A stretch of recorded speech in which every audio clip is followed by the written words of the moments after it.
L'ingratitude des hommes.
Je suis en direct, chérie. Je te fais un bisou tout à l'heure. Viens. L'ingratitude des hommes.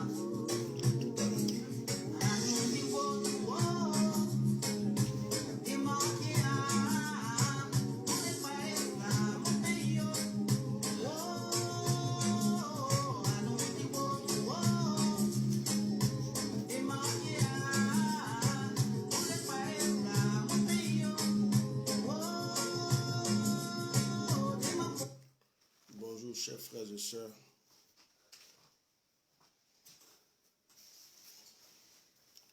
L'homme n'est rien, la vie n'est rien.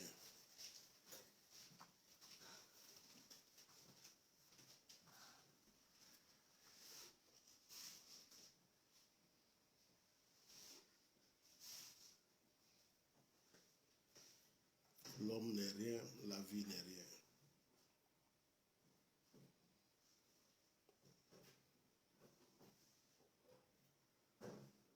Aimons-nous vivants. Aimons-nous vivants. C'est en ce moment comme ça que tu te rends compte que nos disputes, nos querelles, les injures, les divisions ne servent à rien. Voici une femme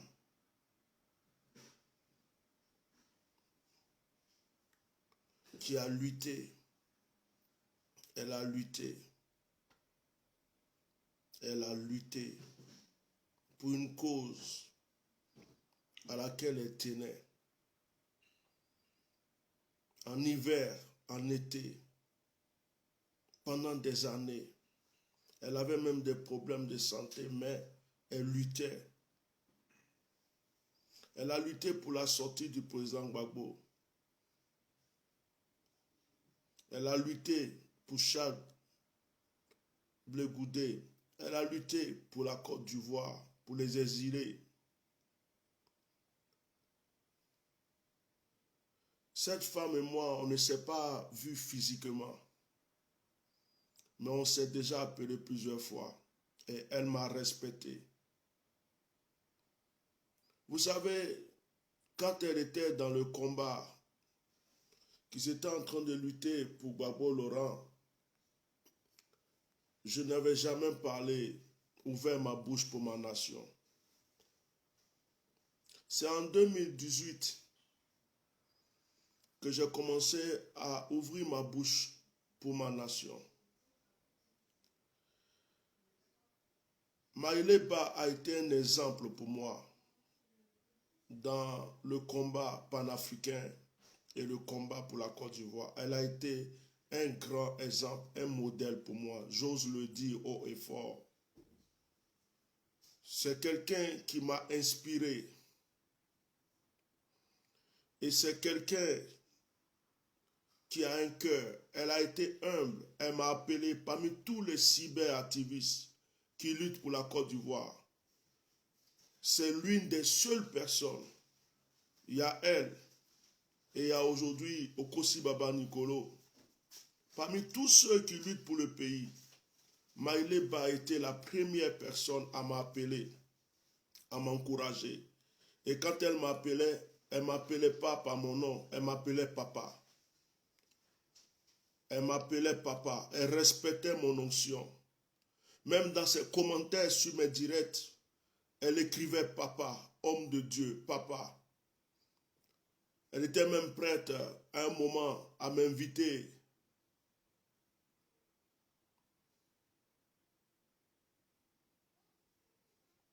aux États-Unis chez son frère qui est pasteur pour que j'aille les soutenir dans leur église. Elle croyait à mon onction. Et cette femme-là m'a toujours respecté. Je ne viens pas faire de direct comme ça parce qu'on dit quelqu'un est décédé. Je ne viens pas faire de direct parce qu'on dit quelqu'un est décédé. Je n'ai pas l'habitude de faire ça. Non. Non. Je peux écrire mes condoléances. Mais je me suis senti obligé de faire ce direct en la mémoire de Maïlé Ba. Je me suis senti obligé. Je lui devais cela. Je lui devais cela. Cette femme a lutté. Au moment où on dit maintenant que le président Gbagbo est libéré, au moment où on dit Charles Blé Goudé est libéré, au moment où on dit que les exilés doivent rentrer, cette femme, voici, vient de nous quitter. Elle a mené tout ce combat pour s'en aller comme ça sans voir les fruits de son combat. Elle a laissé ses enfants derrière. J'ai mal, j'ai très mal. J'ai très, très, très mal au cœur. J'en veux à la guerre de la Côte d'Ivoire. J'en veux à cette division qui a mis des gens en exil. J'en veux à cette division qui a fait que des gens sont restés en Europe pendant des années en train de lutter. Excusez-moi. Et qui n'ont pas pu rentrer chez eux, embrasser leur famille.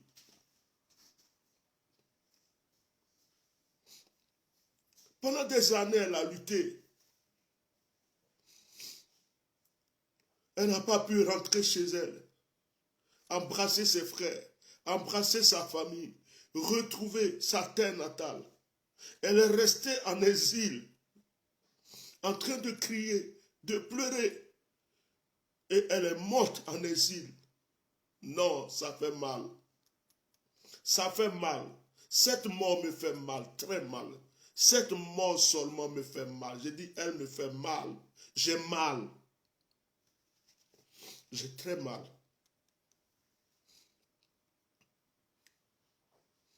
J'ai très mal. Non.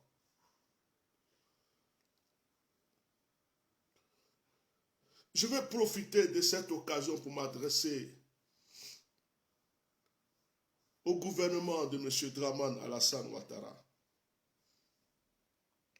À travers la mort de Maïleba, je voulais vous poser une question. Combien de gens vont mourir encore hors de leur pays? Combien de gens vont rester en exil, ne pas voir leur terre natale? Combien de gens vont mourir encore loin de leurs ancêtres à cause d'un pouvoir, à cause de la politique? Il est temps que ça s'arrête.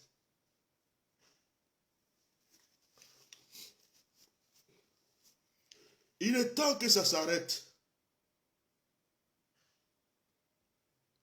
Voici une femme qui a lutté toute sa vie, presque pas toute sa vie, mais une partie de sa vie, parce qu'elle voulait une Côte d'Ivoire meilleure. Elle voulait que les exilés rentrent. Elle voulait que le président Gbagbo rentre. Elle voulait qu'il y ait une autre Côte d'Ivoire transformée. Aujourd'hui, elle nous quitte. Elle n'a même pas pu goûter le fruit de sa victoire. Je voulais dire au gouvernement ivoirien, s'il vous plaît, libérez les prisonniers. S'il vous plaît, laissez rentrer les exilés. Enterrez les haches de guerre. Beaucoup d'Ivoiriens sont à l'extérieur de ce pays. Il n'y a pas de rancune en politique. Car les gens luttent tous pour une même cause, le bien-être de leur pays. La mort de Maïleba est un message. Vous aussi, mes frères, vous, les gars, les combattants, vous voyez, Maïleba est parti. Combien de personnes l'ont combattu? Combien de personnes ont lutté contre elle? Combien de personnes ont été ingrats avec elle? Combien de personnes étaient divisées avec elle? Aujourd'hui, elle est partie. Peut-être que certaines personnes vont être en paix. Ceux qui insultaient sa mère, ceux qui la menaçaient, ceux qui étaient ingrats, peut-être que vous allez bien dormir maintenant. Vous voyez, ça ne sert à rien de nous diviser. Ça ne sert à rien de taper nos poitrines. Ça ne sert à rien de croire qu'on est immortel. Nous sommes des êtres vivants, des êtres humains. Seul Dieu est immortel. RIP. Que Dieu console la famille de Maïleba. Que Dieu console ses enfants. Que notre Dieu Tout-Puissant ait pitié de son âme, car elle croyait en lui. C'est une grande perte. C'est une grande perte. Je demande à tous les cyberactivistes, je demande à tous ceux qui ont lutté pour la Côte d'Ivoire de penser à la famille de Maïleba. Je demande aujourd'hui que ceux qui sont à la tête, je parle des gens honnêtes, je demande par exemple à Okosi Baba Nicolo, à Soule de Paris ou Okosi Baba Nicolo, de faire une demande de quête, de cotisation, toutes les bonnes volontés qui peuvent donner, même si c'est 5 €, 10 €, qui peuvent donner pour soutenir cette famille. Pour soutenir cette famille, je lance cet appel aujourd'hui. Je ne veux pas, moi, m'en occuper, non. J'interpelle par exemple Okosi Baba Nicolo parce que je le connais. J'interpelle Soule de Paris parce qu'on s'est déjà parlé une fois. Les autres cyberactivistes, je ne les connais pas trop. Ceux qui sont proches de Maïleba, Black Modo par exemple, je demande à ce que vous puissiez, s'il vous plaît, faire une demande de collecte, de participation pour pouvoir soutenir cette famille endeuillée. Il y a certaines personnes qui se réjouissent en ce moment pour la mort de leur prochain. Il y a certaines personnes qui prennent tout à la légère. Même pour la mort de quelqu'un, ils ont le courage d'insulter. Ils ont le courage de laisser des commentaires. J'espère que vous êtes immortels. J'espère que vous avez la mort ne va jamais rentrer dans votre famille, dans votre vie. Et que personne ne va vous pleurer un jour. J'espère pour vous. Parce que même ton pire ennemi, s'il a un malheur, viens pleurer avec lui. Même ton pire ennemi, tu entends qu'il a un malheur chez lui, viens pleurer avec lui. Pleure avec lui. Après, si tu veux régler tes problèmes, tu les règles. Mais viens pleurer avec celui qui pleure. La Bible dit pleurer avec celui qui pleure. Réjouissez-vous avec celui qui se réjouit. Donc, même si vous n'aimez pas cette femme, aujourd'hui là, vous qui avez l'habitude de laisser des commentaires pour insulter, pour injurier, vous qui avez l'habitude de prendre tout à la légère, c'est la mort d'une personne qu'on parle. La mort est pour nous tous. Nous sommes tous nés. Un jour, nous allons mourir. Donc, si tu aimerais qu'un jour quelqu'un te pleure, ou quelqu'un pleure un membre de ta famille, ou que si tu as un malheur, quelqu'un vienne aussi pleurer avec toi. Ne te moque pas du malheur des autres.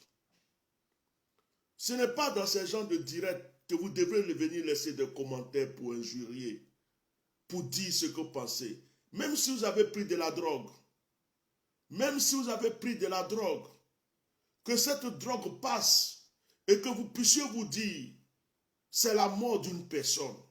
Même si je n'aimais pas cette femme, c'est la mort d'une personne. Et ce que tu souhaites aux autres va aussi t'arriver à toi un jour. Paix à son âme. Que Dieu soutienne la famille. Que Dieu vraiment soutienne cette famille. Et frères et sœurs, que cet événement nous donne des leçons et que nous sachions que nous sommes des êtres humains. On ne sait pas le jour, on ne sait pas l'heure.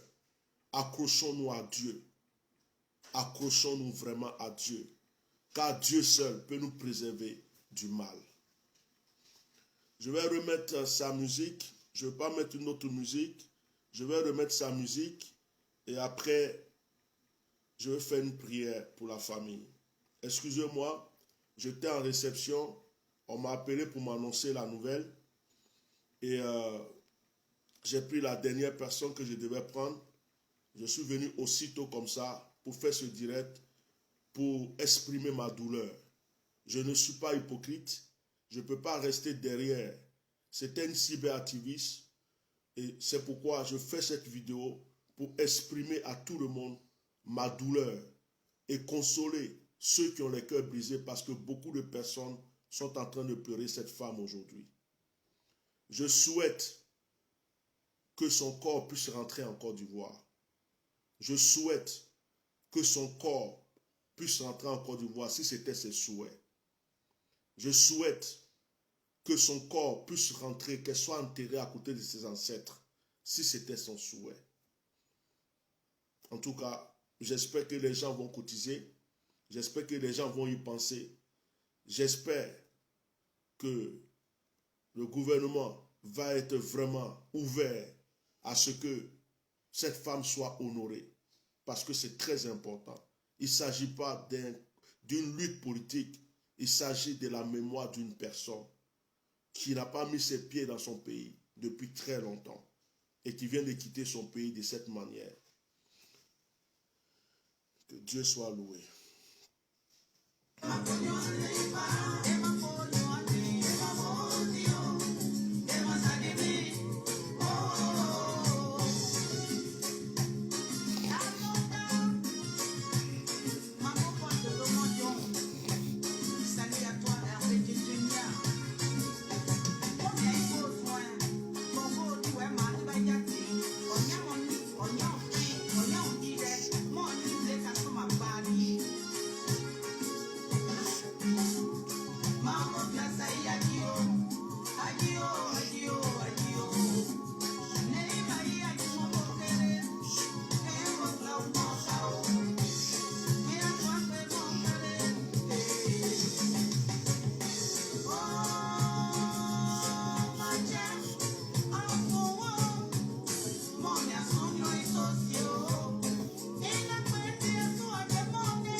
Ok, permettez-moi de faire une prière.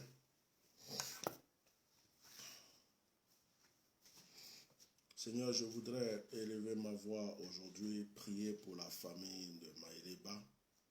Je voulais prier pour ses amis, je voulais prier pour ceux qui la pleurent en Côte d'Ivoire, car depuis des années, à cause de sa lutte, elle n'a pas pu mettre ses pieds dans son pays pour voir sa famille, ses proches. Je pleure, je prie pour ses enfants qui sont en train de pleurer aujourd'hui leur mère. Je prie pour tous ceux qui l'ont aimé dans le monde entier, que leur cœur soit consolé. Nous savons qu'elle a cru en toi, nous savons qu'elle croyait en toi. Cette femme respectait mon onction, cette femme croyait à ce que tu as déposé dans ma vie. Seigneur, tu nous caches souvent des choses et tu nous révèles ce que tu veux. Père Céleste, tu nous as tous caché cela. Et mais tu nous l'as prise d'une manière rapide. Toi seul sais pourquoi. Nous savons et nous croyons, Seigneur, qu'elle est entre de bonnes mains. Nous croyons, Seigneur, qu'elle est dans la consolation.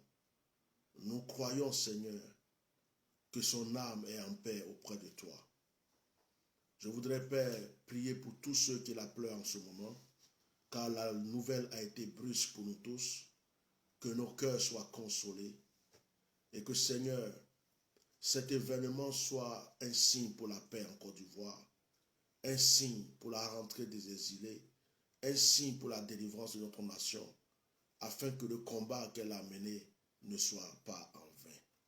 Merci de m'avoir exaucé au nom de Jésus. Amen.